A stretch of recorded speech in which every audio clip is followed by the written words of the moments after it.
하나님 아버지, 우리에게 지혜를 주시고 언어의 능력을 주시고 대인관계를 잘할 수 있는 감성을 주시기를 원합니다. 어떤 일이든지 잘 대처할 수 있는 순발력을 주시고 인내와 끈기와 책임감으로 맡은 일을 잘 감당하게 하여 주소서. 우리 교회와 위임 목사님과 당회와 모든 성도들의 가정에 필요한 것들이 때를 따라 돕는 은혜가 있기를 원합니다. 예수 그리스도의 이름으로 기도합니다. 아멘.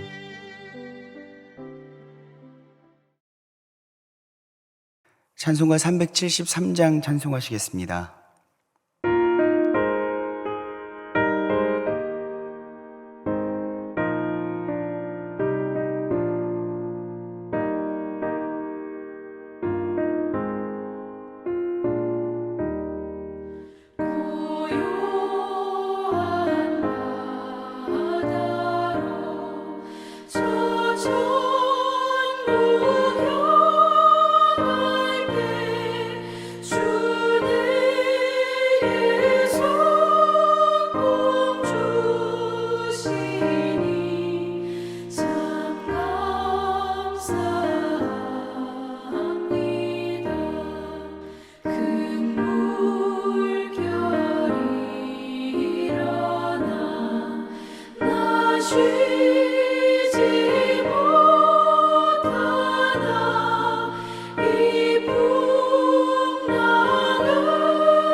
오늘 하나님께서 우리에게 주신 말씀은 사무엘하 17장 1절에서 29절 말씀입니다.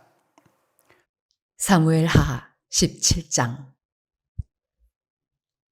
아히도벨이 또 압살롬에게 이르되 이제 내가 사람 12,000명을 택하게 하소서.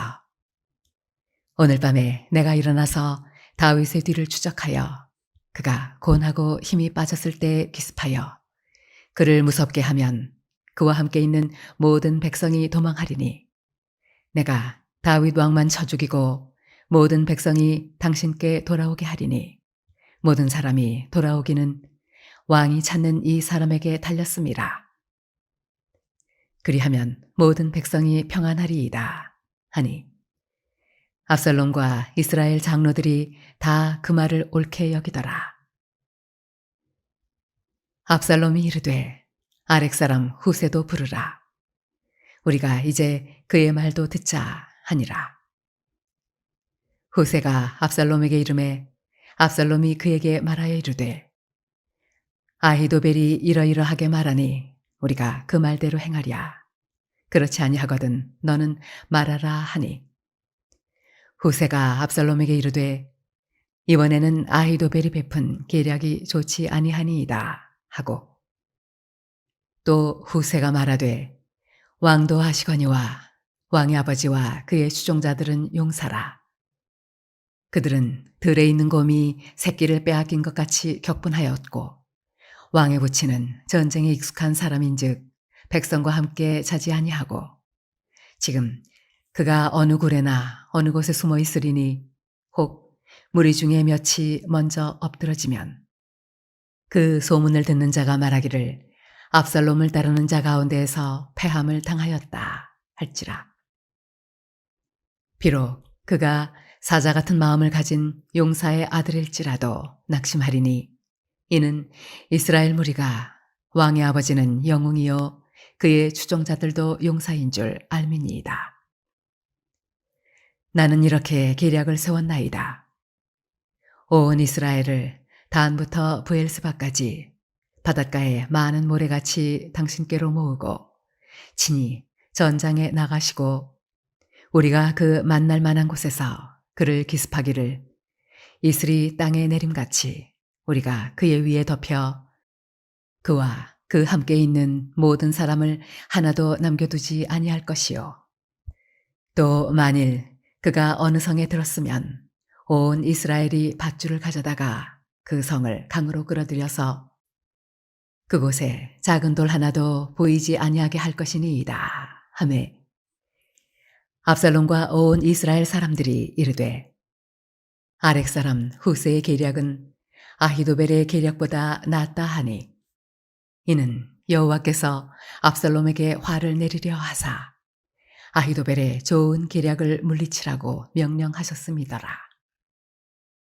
이에 후세가 사독과 아비아달 두 제사장에게 이르되 아히도벨이 압살롬과 이스라엘 장로들에게 이러이러하게 계략을 세웠고 나도 이러이러하게 계략을 세웠으니 이제 너희는 빨리 사람을 보내 다윗에게 전하기를 오늘 밤에 광야 나루터에서 자지 말고 아무쪼록 건너가소서 하라.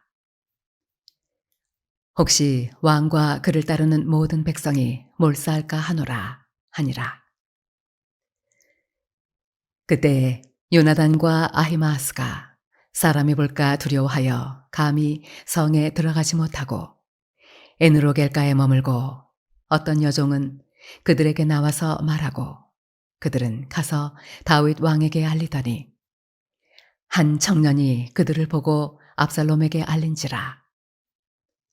그 두 사람이 빨리 달려서 바후림 어떤 사람의 집으로 들어가서 그의 뜰에 있는 우물 속으로 내려가니 그 집 여인이 덮을 것을 가져다가 우물 아귀를 덮고 지은 곡식을 그 위에 널매 전혀 알지 못하더라.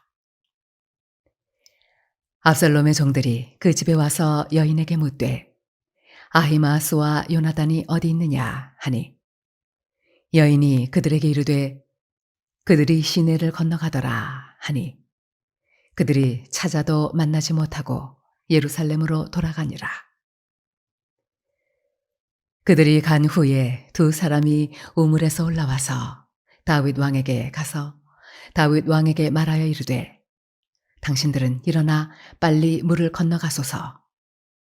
아히도벨이 당신들을 해하려고 이러이러하게 계략을 세웠나이다.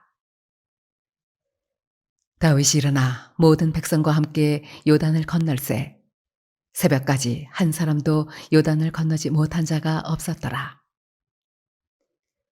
아히도벨이 자기 계략이 시행되지 못함을 보고 나귀에 안장을 지우고 일어나 고향으로 돌아가 자기 집에 이르러 집을 정리하고 스스로 목매어 죽음에 그의 조상의 묘에 장사되니라. 이에 다윗은 마하나임에 이르고 압살롬은 모든 이스라엘 사람과 함께 요단을 건너니라. 압살롬이 아마사로 요압을 대신하여 군 지휘관으로 삼으니라. 아마사는 이스라엘 사람 이드라라 하는 자의 아들이라. 이드라가 나하스의 딸 아비갈과 동침하여 그를 낳았으며 아비갈은 요압의 어머니 스루야의 동생이더라. 이에 이스라엘 무리와 압살롬이 길르앗 땅에 진치니라. 다윗이 마하나임에 이르렀을 때에 암몬 족속에게 속한 라밧 사람 나하스의 아들 소비와 로데발 사람 암미엘의 아들 마길과 로글림 길르앗 사람 바르실레가 침상과 대야와 질그릇과 밀과 보리와 밀가루와 볶은 곡식과 콩과 팥과 볶은 녹두와 꿀과 버터와 양과 치즈를 가져다가 다윗과 그와 함께한 백성에게 먹게 하였으니 이는 그들 생각에 백성이 들에서 시장하고 곤하고 목마르겠다 함이더라. 오늘 내일 여러분들과 사무엘하 17장과 18장 말씀을 나눌 텐데요. 이 말씀 가운데에서 어떤 상황에서든지 하나님의 자녀들을 돌보시고 살피시는 하나님의 섭리와 또한 수많은 죄악 가운데도 불구하고 그 죄를 허다하게 덮으시는 하나님의 사랑에 대해서 나누도록 하겠습니다. 다윗에게는 조력자가 있었습니다. 어떤 상황에서든지 다윗을 충심으로 돕고 조언해주는 조력자들이 있었는데 그 중에 두 사람, 후세와 아히도벨이 있었습니다. 그런데 그 중에 이 아히도벨은 다윗을 배신하고 쿠데타를 일으켰던 그 아들 압살롬 편으로 향하게 되었죠. 어느 날 이 아히도벨이 압살롬에게 조언을 하게 됩니다. 마치 이 삼국지에서 유비에게 제갈량이 있었던 것처럼 그런 역할을 하는 것이죠. 그러면서 이 전쟁을 앞두고 전략을 압살롬에게 제공을 하는데 오늘 본문 1절입니다. 아히도벨이 또 압살롬에게 이르되 이제 내가 사람 12,000명을 택하게 하소서. 오늘 밤에 내가 일어나서 다윗의 뒤를 추적하여 2절 그가 고나고 힘이 빠졌을 때에 기습하여 그를 무섭게 하면 그와 함께 있는 모든 백성이 도망하리니 내가 다윗 왕만 쳐 죽이고 모든 백성이 당신께 돌아오게 하리니 라고 이야기를 합니다. 그러니까 이 아히도벨이 압살롬에게 조언했던 것은 무엇이냐면 다윗이 피곤하고 힘이 빠졌을 때 약해 있을 틈을 타고 기습적으로 공격을 하자라는 것이었습니다. 그런데 참으로 이상한 것이 무엇이냐면 이 압살롬이 아히도벨의 이야기에 귀를 기울이지 않고 후세의 이야기도 전해 들으려고 하고 있다는 점이죠. 근데 왜 이게 이상하냐면 16장 23절을 보시면 어제의 본문을 보시면 23절에 그때 아히도벨이 베푸는 계략은 사람이 하나님께 물어봐서 받은 말씀과 같은 것이라 아히도벨의 모든 계략은 다윗에게나 압살롬에게나 그와 같이 여겨졌더라. 무슨 말이냐면 이 아히도벨의 전략과 조언은 다윗이나 아니면 그 아들 압살롬이나 마치 하나님의 음성처럼 들었다는 것입니다. 그러니까 이들에게 아히도벨의 전략은 너무나 절대적이었던 것이죠. 아히도벨이 다윗이 피곤하고 힘에 지쳤을 때 이 약해진 틈을 타서 기습적으로 공격하자라는 이 이야기를 평상시 같았으면은 하나님의 말씀처럼 듣고 그대로 절대적으로 순종하며 따랐을 것입니다. 그리고 그들의 전략을 그대로 이행했을 것인데 오늘은 이상하게도 이 압살롬이 후세의 이야기를 듣는다는 것이죠. 후세는 다윗과 친구이면서도 다윗의 조력자였습니다. 지금은 이 후세가 마치 압살롬 편에 있는 것처럼 지금 위장을 해서 들어와 있는 상태이기 때문에 다윗과 아주 친한 조력자였던 것을 알면 후세의 이야기를 전혀 귀담아 듣지 않을 것임에도 불구하고 오늘은 후세의 이야기도 이 압살롬이 귀를 기울인다는 것이죠. 그런데 후세의 계략은 그렇습니다. 11절입니다. 나는 이렇게 계략을 세웠나이다. 온 이스라엘을 단부터 브엘세바까지 바닷가의 많은 모래같이 당신께로 모으고 친히 전쟁에 나가시고 우리가 그 만날 만한 곳에서 그를 기습하기를 이슬이 땅에 내림같이 우리가 그 위에 덮어 그와 그 함께 있는 모든 사람을 하나도 남겨두지 아니할 것이요 라고 이야기를 합니다. 그러니까 이 후세의 전략은 무엇이냐면 다윗의 편에서 이제 압살롬 편인 것처럼 이야기하는 부분인데 이 후세의 전략은 압살롬의 어떤 교만함 그리고 허영심을 자극하는 것이었습니다.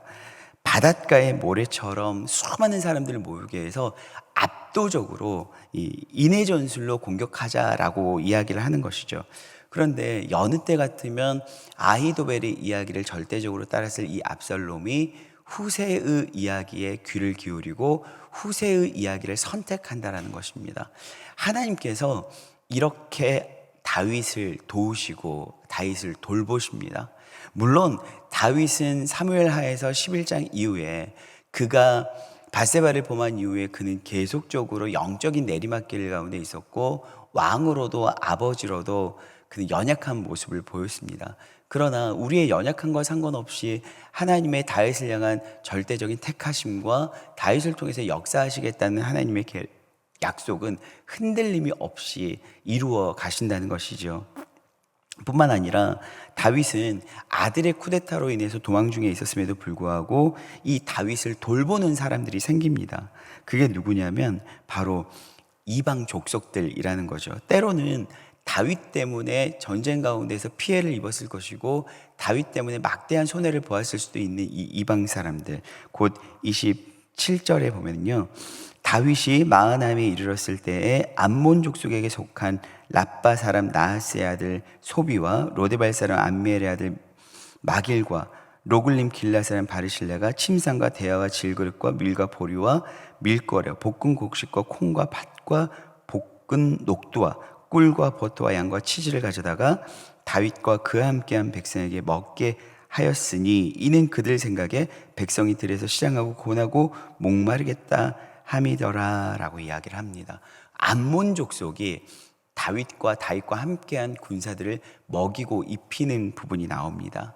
하나님께서는 엘리야도 까마귀를 통해서 먹이고 입히셨습니다. 그랬던 것처럼 하나님께서는 하나님의 방법대로 하나님의 약속을, 하나님의 계획을 절대로 흔들림 없이 이루어가고 있다는 것을 우리는 오늘 볼 수가 있는데요. 하나님은 하나님의 택하신 자를 이렇게 돌보고 섭리하십니다. 악인들은 아무리 책략을 잘 쓰고 계략을 세워서 연약해진 틈에 다윗을 멸하고자 하지만 그럼에도 불구하고 하나님의 놀라운 섭리로 오늘 다윗은 오히려 전쟁 가운데에서도 하나님의 돌보시고 입히시는 그 하나님의 놀라운 섭리적 사랑을 경험하게 된다는 것이죠.